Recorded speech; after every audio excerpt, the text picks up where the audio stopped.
quand tu regardes ça à l'œil nu, ça passait à travers des systèmes de détection, parce que même un humain, même si un humain voit les paquets passer, en fait, ce qu'il y a dedans, c'est du vrai JSON et ce n'est rien de suspect. Alors qu'en fait, ils avaient utilisé la stéganographie. Donc, ça va être encore plus flagrant si je passe à 5, par exemple. Voilà, avec 5, ça se voit encore plus. Vous voyez les bandes, on commence à voir qu'en fait, il y a quelque chose qui est caché derrière. Le gouvernement américain avait des images qui étaient classées au top secret. Il fallait les déclassifier de top secret à quelque chose de plus bas. Et pour faire ça, qu'est-ce qu'ils avaient fait? Ils avaient appliqué de la stéganographie sur l'image en question de quelques chats.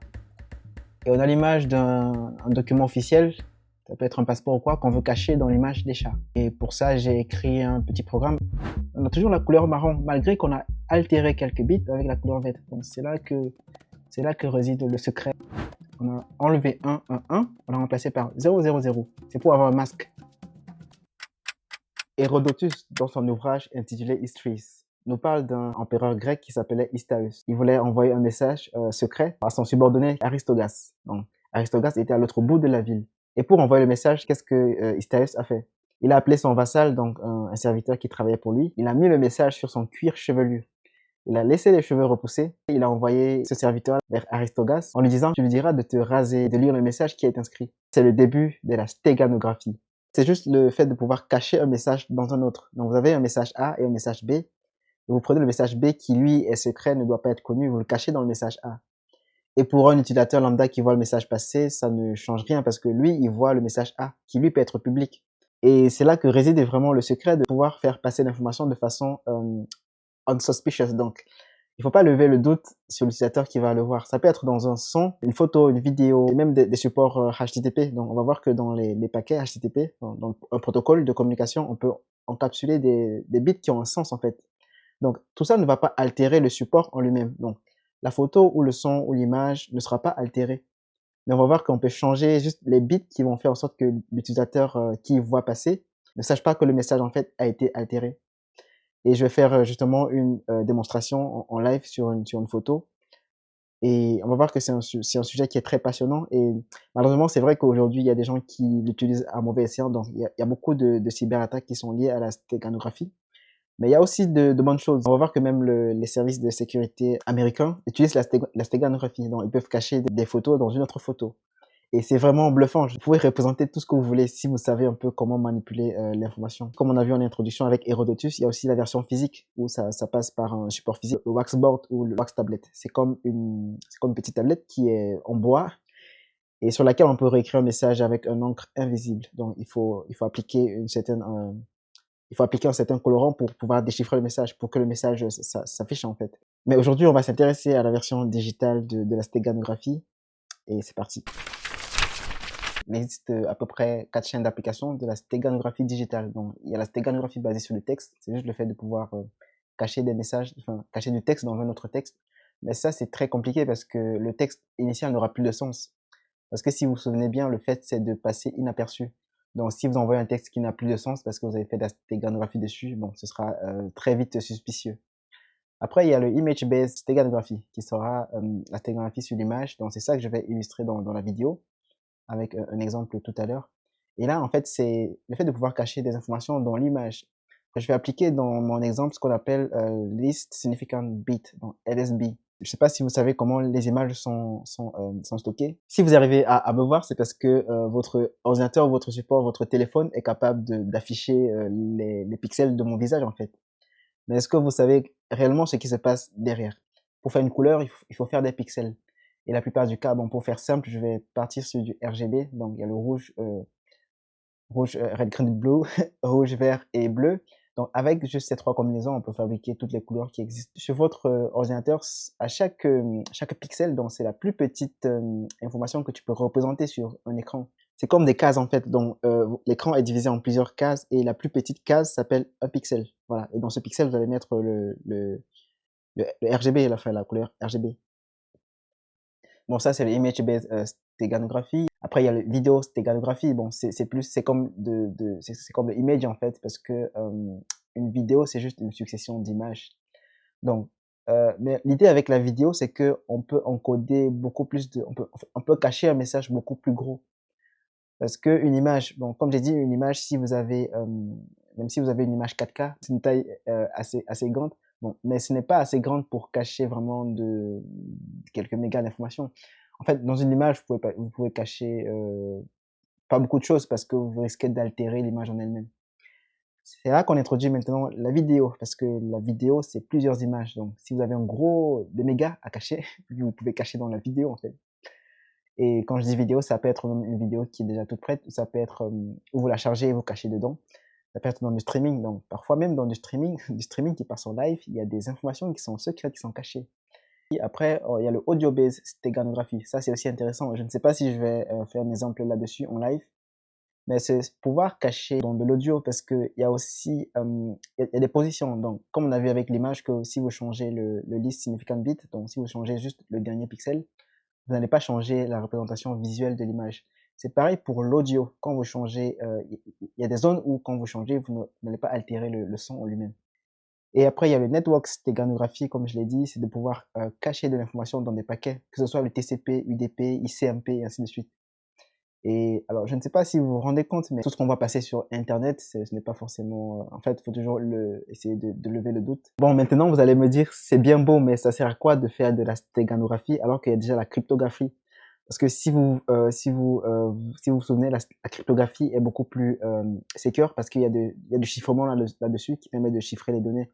Donc, à quoi ça me sert de faire de la stéganographie et envoyer le message en clair, enfin le pseudo-message en clair comme une image, plutôt que de la crypter directement et l'envoyer? En fait, la petite subtilité, c'est que avec la stéganographie, on ne veut pas lever la suspicion. Alors que si, avec les messages cryptés, c'est comme si vous avez une boîte qui est scellée, bon, on sait qu'il y a quelque chose dedans, quoi. Il faut juste arriver à avoir la clé pour pouvoir la déchiffrer.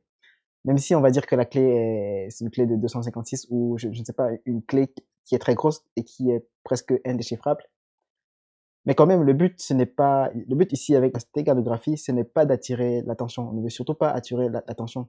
C'est comme si vous avez, je sais pas, un fourgon blindé qui se trimballe dans la rue pour attirer l'attention, quoi. Enfin, ce n'est pas, je pense pas que ce soit le plus judicieux de se pavaner avec des billets comme ça dans la rue. Donc, plus concrètement, les champs d'application, c'est quoi? Dans des pays qui sont, où il y a la censure, voilà, quelqu'un qui veut faire passer un message sans toutefois être détecté, voilà, il peut utiliser la steganographie. Donc, je peux être en train de parler là, mais en fait, il y a des données qui sont cachées dans ma photo, dans le stream que je suis en train de faire, en fait. Ça peut être aussi on appelle ça le digital watermark. C'est comme si je veux, cette vidéo que je suis en train de faire, si je veux l'authentifier, je peux cacher des infos dedans que seul moi peux décrypter. Parce que c'est moi qui l'ai écrit, donc je connais l'algo à utiliser pour décrypter. Et encore une fois, on va voir ça tout à l'heure. Donc, c'est ça le digital watermarking. Donc, c'est pour dire que cette information, ou je sais pas, cette vidéo, ce son, ou cette photo m'appartient. Parce que j'ai caché des trucs dedans et je serai capable de les retrouver si jamais je sais pas s'il faut prouver que ça m'appartient. Donc, c'est vraiment des cas comme ça qui sont intéressants. Donc, si je veux envoyer une image à quelqu'un, une photo que j'ai prise, si je la chiffre, bah, ça ne sert plus à grand monde parce que voilà, ils ne peuvent pas profiter de ce que j'ai fait. Mais avec la steganographie, je peux leur faire profiter de mon travail tout en le protégeant, en mettant des informations secrètes dedans. Donc ça, c'est un autre bon cas d'usage de la steganographie.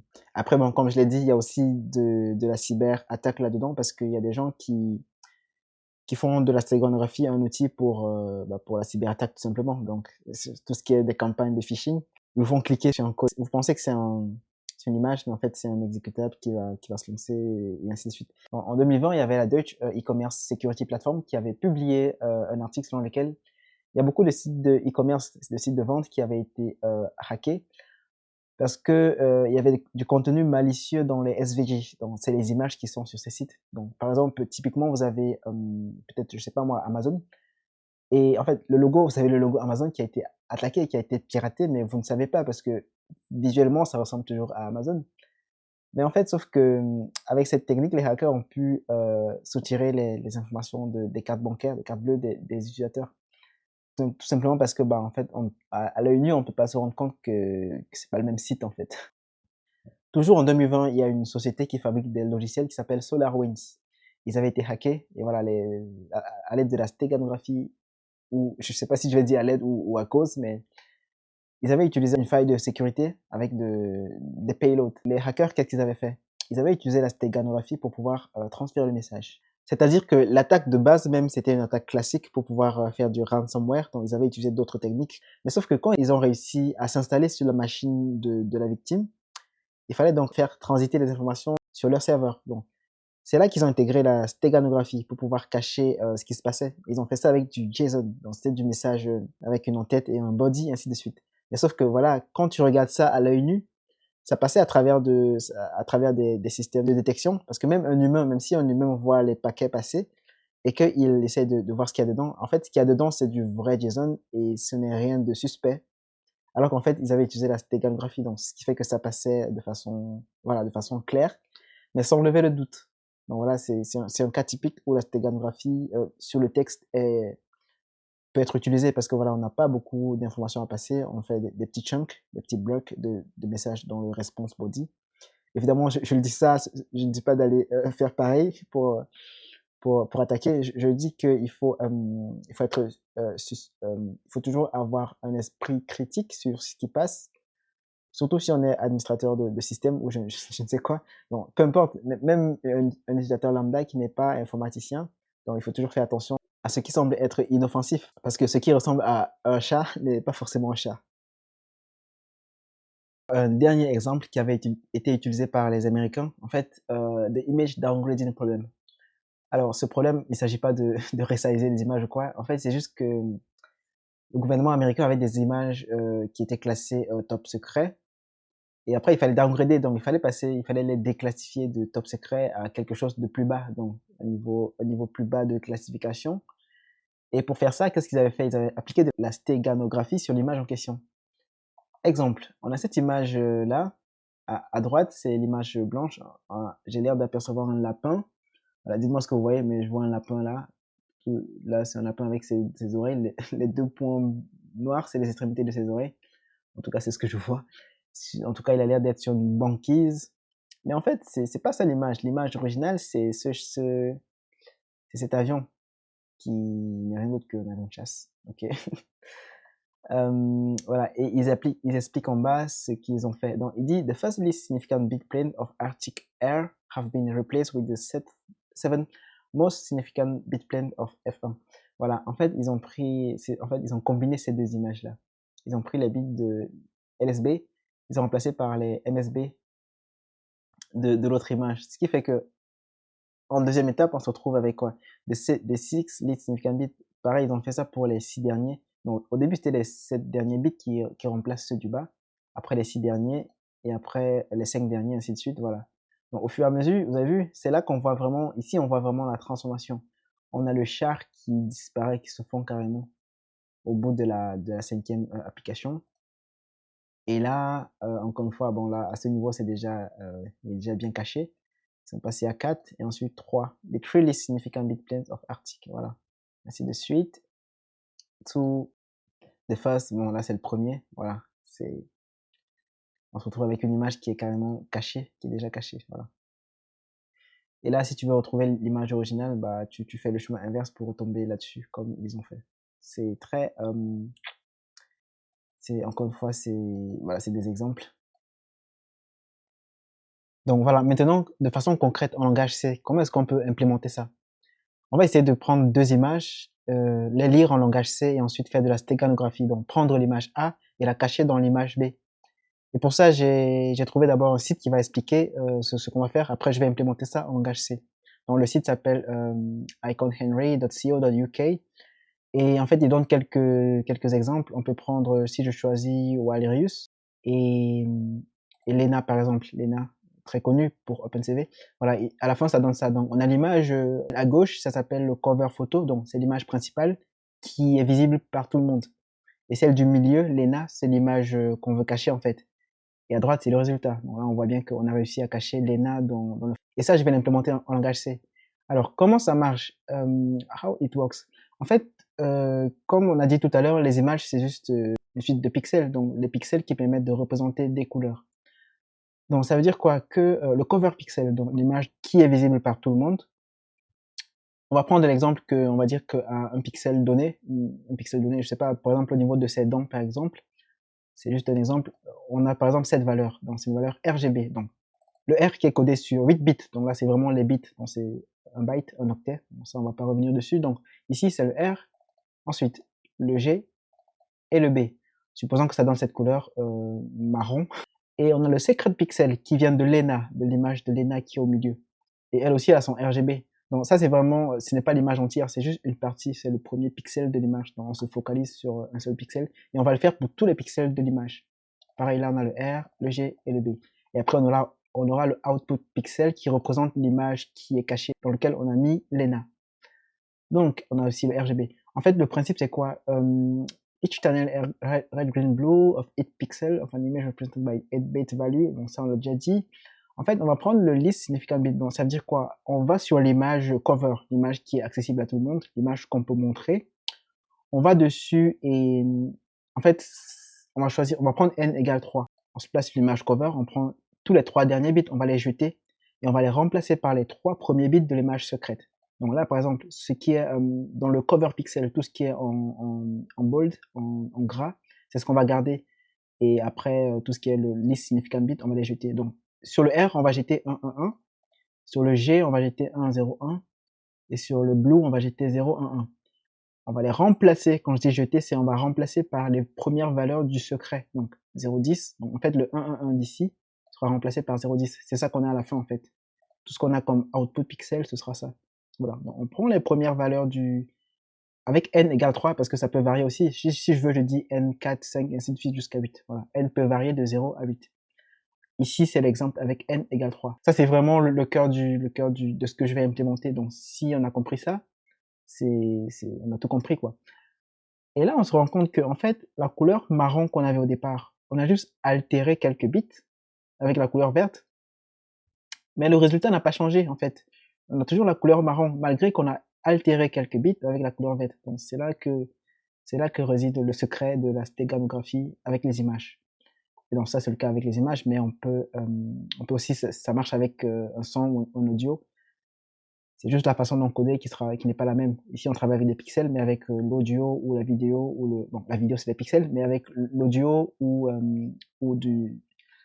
des tunnels TCP/IP, ce sera pas la même chose. Mais l'idée est la même. On trouve des bits que lorsqu'on change, ça ne change pas le contenu initial, en fait. Là, on est parti du marron, on est resté sur du marron, malgré qu'on a introduit un peu de vert. Et ce vert-là, c'est notre secret. Et en fait, ce site, il montre beaucoup d'exemples. Je peux dire que je veux un arbre, donc j'ai caché l'ENA dans cet arbre, ainsi de suite. Dans cet arbre, je peux cacher une voiture, un rallycar, et ainsi de suite. Voilà. Donc c'est vraiment là le secret de tout ça. Avant de passer à la partie code, je vais juste montrer cette histoire de RGB. En fait, avec le rouge, le green et le blue, le rouge, le vert et le bleu, on peut fabriquer toutes les couleurs possibles. Les couleurs de l'arc-en-ciel, je pense. Et voilà, il y a un petit site qui permet un color picker, voilà. Avec ça, on peut fabriquer toutes les couleurs imaginables, juste avec le rouge, le vert et le bleu, voilà. Donc, vous voyez que c'est le concept, il est très simple. Parfois, il y a la composante A, alpha, qui est là, voilà. Par exemple, là, j'ai introduit l'alpha. On a 0,78 qui correspond à la transparence du pixel. Par exemple, là, vous voyez ici, le orange, il est là, mais si je descends le channel alpha, vous voyez, au fur et à mesure, il disparaît. Parce que je suis en train de diminuer la transparence. Donc, mais pour souci de simplicité, on ne va pas travailler avec la transparence dans cet exemple. Voilà, maintenant qu'on a compris les bases, je vais implémenter ça en langage C. Pour pouvoir lire les images en langage C, on ne peut pas passer par OpenCV parce que OpenCV c'est du C++, bon, à moins que vous voulez implémenter des interfaces ou des wrappers. Donc ce que j'ai fait, je suis allé sur GitHub, il y a un site, il y a Matflow, qui nous a fait un très beau projet qui permet de lire les images BMP en langage C. Donc voilà, on pourra l'utiliser. Ce que j'ai fait, c'est quoi? J'ai téléchargé 2 images. Donc il y a l'image du chat, de quelques chats. Voilà, on peut imaginer une maman chat avec ses petits. Et on a l'image d'un document officiel, ça peut être un passeport ou quoi, qu'on veut cacher dans l'image des chats. Et ce qu'on va faire, on va implémenter exactement ce qu'on a vu dans l'exemple sur la page web. Et pour ça, j'ai écrit un petit programme. Alors, il est très simpliste, donc on va juste prendre le cover image, donc l'image qui est accessible, qu'on veut montrer à tout le monde, qu'on peut téléporter et faire voir à tout le monde. Il y a l'image secrète qui sera pour nous ici le document officiel. Et après, il y a le nombre de shifts. Si vous vous souvenez, c'est le nombre de, le n qu'on a pris égale 3 là tout à l'heure. On a dit que n pouvait varier de 0 à 8. Donc voilà, l'utilisateur pourra donner la valeur qu'il veut en paramètre du programme. Donc, alors, ce que j'ai fait, le plus important, c'est ce que on a dit tout à l'heure. Donc, dans utils.c, alors, j'ai fait quelque chose. En fait, si on reprend l'exemple, alors, how it works, si on reprend l'exemple, en fait, on se rend compte que comment on fait pour passer de n vaut 3 ici, si on veut extraire les trois derniers bits de cette valeur, qu'est-ce qu'on va faire, à votre avis? Ben, en fait, il faut appliquer un masque. Il faut appliquer un masque. Donc, ce que j'ai fait dans mon code, c'est que j'ai créé un masque. Donc là, par exemple, le masque s'appelle, c'est dans un tableau que j'ai fait mask remove right bits. Donc, si tu veux enlever tous les, si ton n vaut 8 et si tu veux enlever tous les 8 bits, tu auras un 0 à la fin. Je sais pas si vous voyez un peu comment ça marche les masques, parce que par exemple, avec l'exemple du R ici, avec cette valeur du R, si on veut enlever les trois premiers, alors mon tableau va pointer sur 0, 1, 2, 3. Donc voilà, il va pointer ici. Donc voilà. Alors, on se rend compte que les trois derniers ici dans mon tableau sont à 0. Donc voilà, c'est parfait parce qu'on veut, on veut enlever les trois qui sont ici. Donc ça veut dire que mon programme va changer ses valeurs, il va mettre les 1, 1 à 0. Donc ça, c'est le masque. Et ce masque, on va appliquer avec un deuxième masque qui sera le masque du cover. Donc voilà, on a réussi à enlever les 1, 1 pour les mettre à 0, 0 avec un masque. Maintenant, comment on fait pour venir dans cette valeur du bas et extraire le 0, 10 en fait? Là, on va introduire ce qu'on appelle le shifting, right shift. Donc, il suffit de décaler, de prendre tous ces trois trucs et décaler au fur et à mesure jusqu'à effacer tout le reste, jusqu'à effacer tout ce qui est là. Voilà, c'est ça le right shift en fait. Et c'est exactement ce que mon programme fait ici. Je prends le nombre de bits que je veux shifter, je fais 8 moins le nombre de bits parce que je me décale vers la droite. Donc, en l'occurrence, si mon n vaut 3, on va décaler de 5. Et si on voit que si on décale de 5, on a enlevé tout ça. 1, 2, 3, 4, 5, voilà. Donc, ce qui fait qu'on va se retrouver avec 0, 0, 0, 0 et ensuite 0, 10. Voilà. Donc, on aura un masque qui contient 0, 10 plutôt à la fin, à droite, et on aura un autre masque qui contient des 0, 0 à la droite. Si vous voyez où je veux en venir, c'est que ici, on va se retrouver avec 1, 1, 1 qui vaut 0, 0, 0, et ici, les trois derniers vont valoir 0, 10 parce que j'ai tout décalé sur la droite. Et je vais faire un OU logique. Un OU logique, on va voir ça tout à l'heure, c'est juste faire un OU entre les trois derniers de celui-ci et les trois derniers de celui-là. Ce qui fait que ça va garder la valeur, le résultat de ce OU logique sera forcément le résultat du secret pixel. Parce que j'avais mis 0, 0, 0 ici. Voilà. Donc, ça force en fait le résultat à prendre ceux qui sont ici quand je fais un OU logique. Bon, je répète bien OU logique parce que si c'est un et logique, ça ne marche plus pareil. Donc, il faut faire un OU logique. Donc, si je prends ce dernier 1, si je fais 1 ou 0, ce sera quoi le résultat? 1. Si tu as le choix entre je sais pas moi, entre 1 euro et 0 euro, bah tu choisis 1 euro. C'est pareil pour le deuxième en partant de la droite vers la gauche. Je vais faire un et logique entre 1 et le 0 qui est là, qui sera là, parce que j'ai appliqué mon masque, ça va me valoir 1. Ensuite, un ou logique entre 0 ou 0, ça va me donner toujours 0. Donc, et je vais mettre des printf dans l'exemple, comme ça, ce sera très bien, ce sera bien affiché. Donc voilà, ce qui fait que mon masque final va se retrouver avec cette valeur ici, qui est la même qu'ici, parce que j'ai pas changé en fait. Mon masque n'a pas changé les 5 premières valeurs. Mon masque n'a pas changé, donc je vais appliquer le et logique pour retrouver, ce qui a fait qu'on va toujours se retrouver avec les mêmes valeurs ici, et on va se retrouver avec mon fameux disque que j'ai vu ici en faisant mon ou logique. Donc voilà. Et on va faire ça sur toute l'image, pour toutes les composantes R, G et B. Je ne sais pas si mon explication est assez simple, mais on va voir dans un exemple. Avant d'appliquer sur une vraie image, j'ai fait un petit exemple. Alors, je vais le mettre quelque part. Voilà. Juste pour exemple. Alors, je vais mettre un exit ici pour qu'on puisse bien voir les printf, pour pas qu'il fasse la vraie image. Donc là, j'ai repris l'exemple de Internet avec les mêmes valeurs que lui, qu'il avait mis sur Internet. Donc tout ça, c'est les mêmes valeurs. Et on va voir en fait ce qui se passe dans le programme. Alors, je compile gcc-o et ensuite ./tcanographie. On a dit que le premier paramètre, c'était l'image de cover. Donc, mon cover, c'est les chats. Ensuite, mon deuxième image, c'est la pièce d'identité. Et n vaut 3. Donc, exactement comme dans l'exemple du site, on va prendre n vaut 3. Après, on va changer entre 1 et 8. Vous allez voir qu'en fait, ce paramètre permet ça change beaucoup de trucs sur le résultat.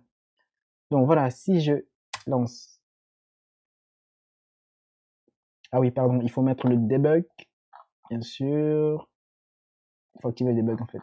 Il faut mettre le debug à 1 pour qu'il print ce qu'il fait. Allez, on recompile, tac, tac, voilà. Et là, alors, qu'est-ce que le programme a fait? On va reprendre l'exemple. On va reprendre l'exemple du site web. Alors, BMP cover initial, donc en image initiale. Alors, l'exemple, il travaille juste sur ces 3 pixels, hein, il fait pas encore toute l'image.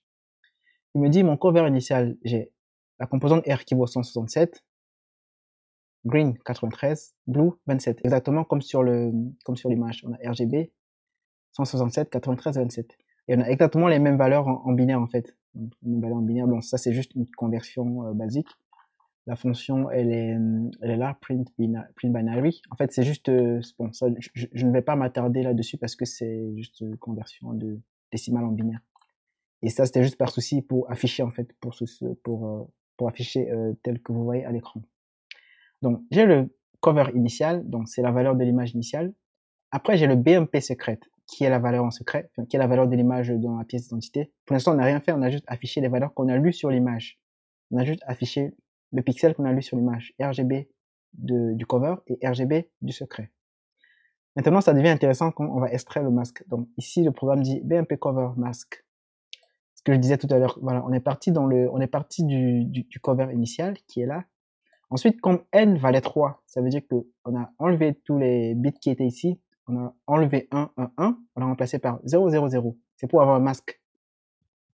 Quand je dis remplacer, on n'a pas remplacé, en fait, on a extrait la valeur. Donc, pour l'instant, l'image, le pixel qui était là n'est pas encore remplacé. On a juste extrait le masque là-dessus. Donc voilà, le masque, il est là. On a toujours ça commence toujours par 10, 10. Toujours, il est toujours là, 10, 10. Mais sauf qu'on a remplacé tous les 3 1 qui étaient ici par 0. Et on fait pareil pour le RG et B. Pareil pour le secret. Le secret, c'est l'inverse. On a dit que pour le secret, il fallait faire un shift, un right shift. Donc, si j'applique un right shift sur ce secret, bon, en fait, j'ai déjà expliqué ça tout à l'heure, en fait, c'est juste, on retrouve le même 10. Le 10, en fait, bon, là, il affiche 10 parce que je n'affiche pas, quand c'est 0, je n'affiche pas. En fait, en vrai, c'est un 0, 10.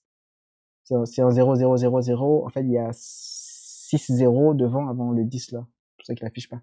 Mais sinon, imaginez qu'il y a 6 0 devant. Donc voilà, donc 10 devient au fond. Alors que si vous vous souvenez bien, 10 au départ, regardez sur le secret, 10 au départ, il était au début. Et là, il s'est retrouvé au fond. Pareil, on avait 110 qui est là au fond, alors qu'au début, 110 était sur l'image initiale, il était là. Donc on a réussi à extraire un bon masque.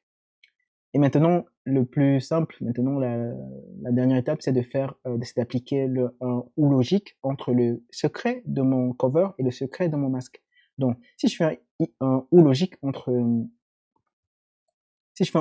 10, 10 et tout ça, et 0, 10, ça va me redonner cette même valeur, tac, tac, tac, jusqu'ici. Ensuite, 0, 10. Donc, c'est ce qu'on a là. On a la même valeur jusqu'ici, ensuite 0, 10. Pareil pour tous les autres pixels. Donc, si ce n'est pas très clair, ça, c'est vraiment le cœur du programme, en fait, parce que le reste du code, c'est juste, j'ai fait un petit truc throw error au cas où il y a des paramètres manquants et ainsi de suite. Donc ici, je fais mon right shift. En fait, je fais 8 moins la valeur. Pourquoi? Parce qu'on est tout à gauche. Et si tu veux décaler sur la droite, il faut faire 8 moins le nombre de décalages que tu veux. Voilà, voilà. Et pareil ici, je remove, donc pour faire le masque du cover, j'ai fait un tableau où j'avais toutes les valeurs en fait. Donc tu appliques ça et tu vas avoir ton masque. Et c'est très simple en fait. Si tu veux un masque, si tu veux enlever 0 valeur, en fait, tu auras 1 partout parce que tu fais un et ici. Donc et. Ce qui fait que si ton secret a 1, si ton secret a un bit qui est 1, ça va faire 1 et 1. Donc tu as toujours 1, donc pas de souci, tu n'as pas modifié ton secret. Si ton secret a un bit qui est 0, tu vas faire 0 et 1 qui reste 0. Donc voilà, ça ne modifie pas ton secret. Donc c'est comme ça que fonctionne ce masque. Voilà, donc j'ai get cover mask, get secret mask, et c'est tout. Si je reviens maintenant dans mon mail, voilà, bon, l'exemple nous a permis de voir un peu comment ça fonctionne. En fait, cette façon de faire sera appliquée sur tous les pixels en fait de l'image, et c'est tout. Et il faut juste garder en tête que l'image secrète doit toujours être plus petite que l'image originale, parce que si vous avez que l'image cover. Si vous avez plus de pixels sur le secret, et ben vous sortez du tableau. Après bon, ça nécessite de pouvoir gérer ça, de bien gérer, mais bon, par souci de simplicité, il faut que, pour mon programme en tout cas, il faut que l'image secrète soit plus petite ou égale à l'image cover. Sinon après il va falloir jouer quelque part ici avec des plus, enfin une rotation quoi. Penser à un système de rotation. Et ça devient compliqué parce qu'il faut en même temps ne pas écraser les pixels sur lesquels tu étais déjà passé, donc voilà. Donc, je n'ai pas voulu gérer ça. Alors bon, je vais enlever cet exemple et passer à la version production. Voilà, la vraie version qui travaille avec les images qu'on a vues là, avec le chat et le passeport. Voilà, c'est exactement le même code, hein. On parcourt l'image secret. Voilà. On parcourt l'image secret qui est censée être plus petite que l'image originale.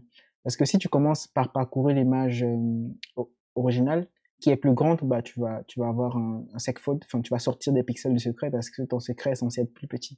C'est pour ça que je parcours d'abord le secret. Donc voilà, tu parcours le secret et après tu prends les pixels du cover.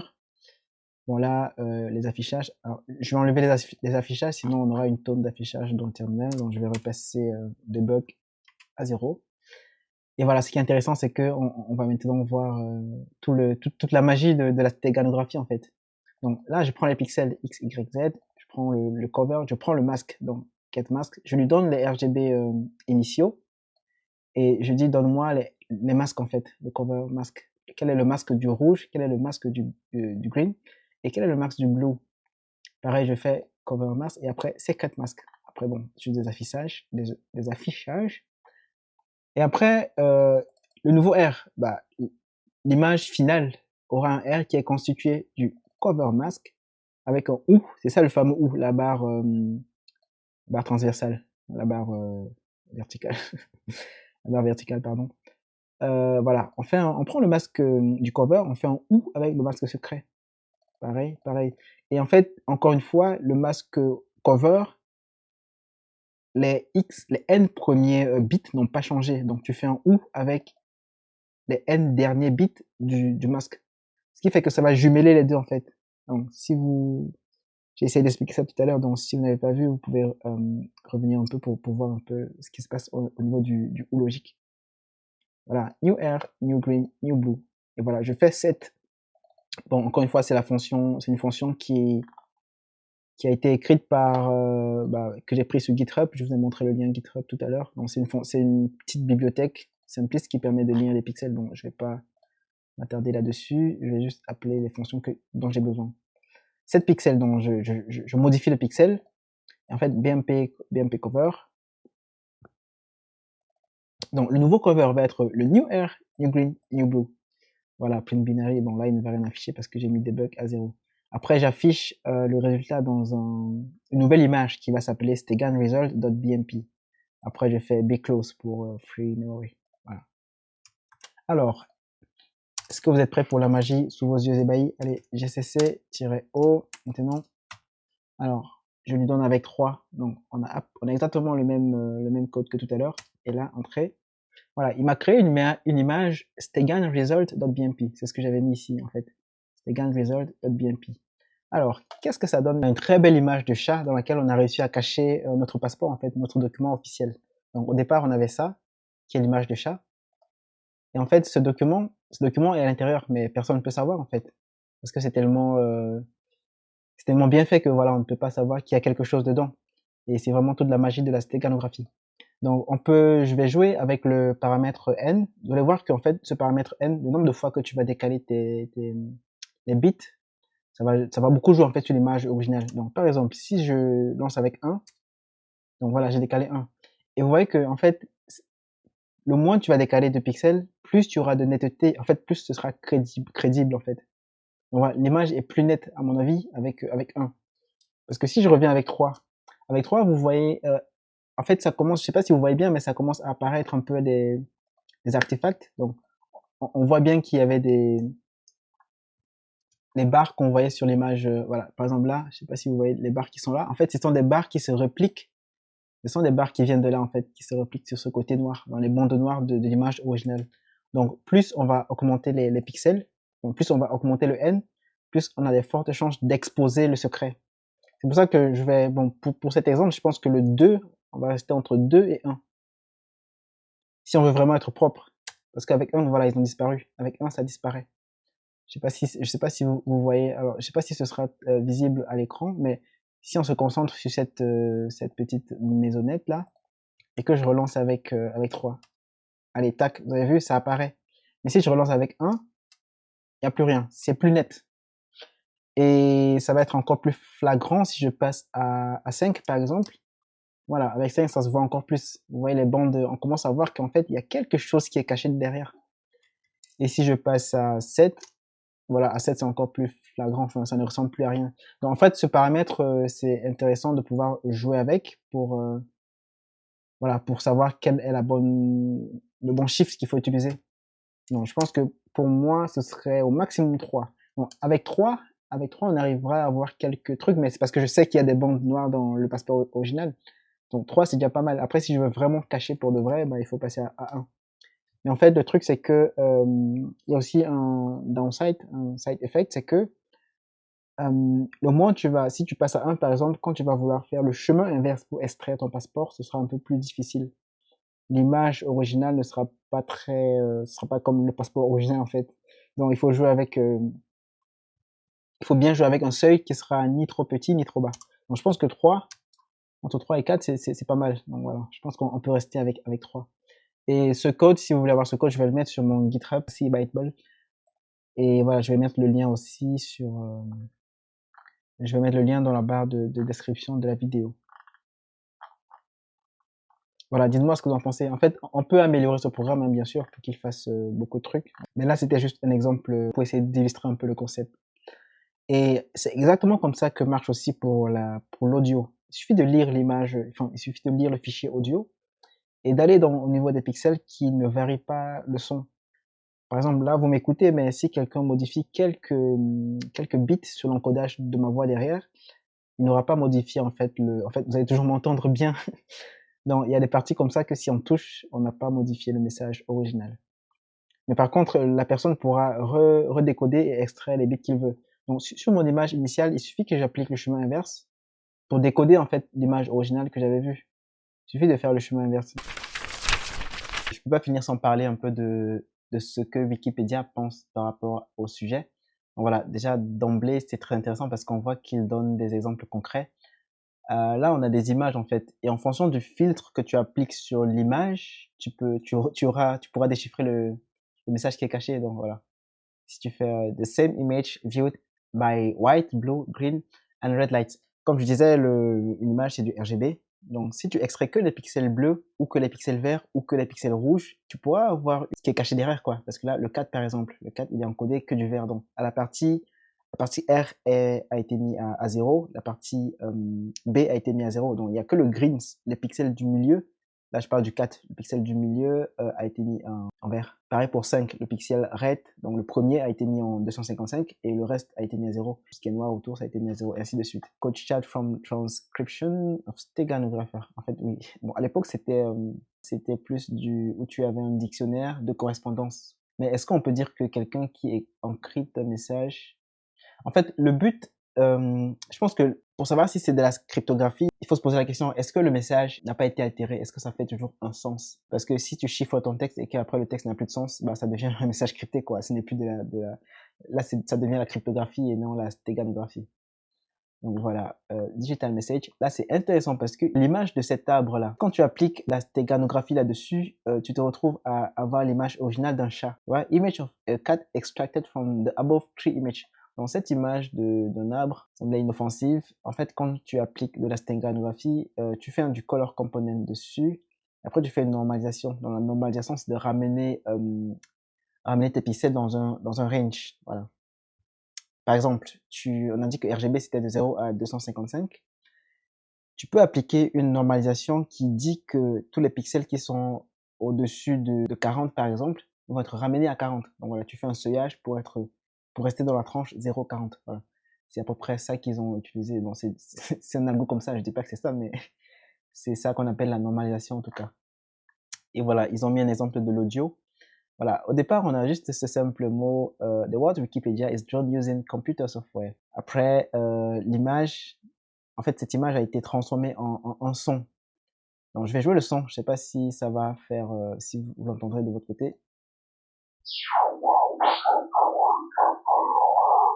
Ouais, bon, j'arrête parce que c'est pas agréable aux oreilles. Mais, alors, est-ce que ça, c'est vraiment de la stéganographie? Parce que le son en lui-même n'a pas de sens, en fait. Bon, ça, c'est pas de la stéganographie parce que si tu fais un son qui n'a pas de sens, bah, c'est suspicieux. Si j'entends un son comme ça passer, bah, ça va lever ça va lever mon attention en tout cas. Bon, voilà, il donne d'autres exemples. Après, il parle de quoi? Adaptative stéganographie, streaming media. Bon, ça, on n'a pas besoin de passer dessus. Ils disent qu'on peut, voilà, avec des protocoles, la voix sur IP, on peut faire, bah, c'est ce que je disais en fait. Dès qu'on a un fichier informatique, peu importe l'extension, bah, on peut faire de la stéganographie là-dessus. Ah, printed. Yellow dots from the laser printer. Voilà, même à travers les printers, les imprimantes, on peut faire de la stéganographie. Alors là, il n'y a pas encore des protocoles qu'on peut appliquer. Bon, je pensais voir des trucs intéressants, mais Contamination Detection during World War II, voilà. Déjà à l'époque de la Deuxième Guerre mondiale, Prisoners of the War Camps gave prisoners secretly treated paper. En fait, il y avait des papiers sur lesquels on pouvait écrire avec de l'encre invisible. Là, ils sont déjà dans les techniques de détection. Donc, en fait, ce qu'ils avaient fait, c'est qu'ils avaient utilisé une matière qui permettait de rendre visible tout ça. Maintenant que je vous ai fait peur, on va parler des différentes techniques qu'on peut utiliser pour détecter la stéganographie dans les messages. La plus facile et la plus simple, c'est via des outils de scanning. Tout comme il y a des outils de détection IDS, Intrusion Detection System, il y a aussi des outils qu'on peut utiliser pour détecter si un message a été altéré ou pas. Et le premier outil qui me vient en tête, c'est Stegalis. Stegalis, c'est un outil qui permet de détecter, en fait, il va prendre le message que vous voulez analyser, il va regarder s'il y a des discordances dans le hexadécimal. Si je prends le cas d'une image à variation drastique au niveau des pixels, si on a des pixels constants qui arrivent et après on se rend compte qu'il y a des endroits où c'est pas cohérent, tu as des pixels qui changent drastiquement. En fait, c'est déjà des trucs, bon, je vais pas entrer dans les détails, mais vous voyez un peu l'idée, c'est de pouvoir détecter une anomalie dans un truc qui au départ devrait être constant. Donc j'ai parlé de Stegalize, mais il y a aussi StegExpose, c'est un autre outil qui permet de... Alors je sais pas si ces deux outils sont gratuits ou payants, et je ne fais pas la pub parce que je n'ai jamais utilisé d'ailleurs. Et je pourrais même coder, bon, je pourrais essayer de coder mes propres outils qui font ça, juste à titre d'illustrer un peu le langage C.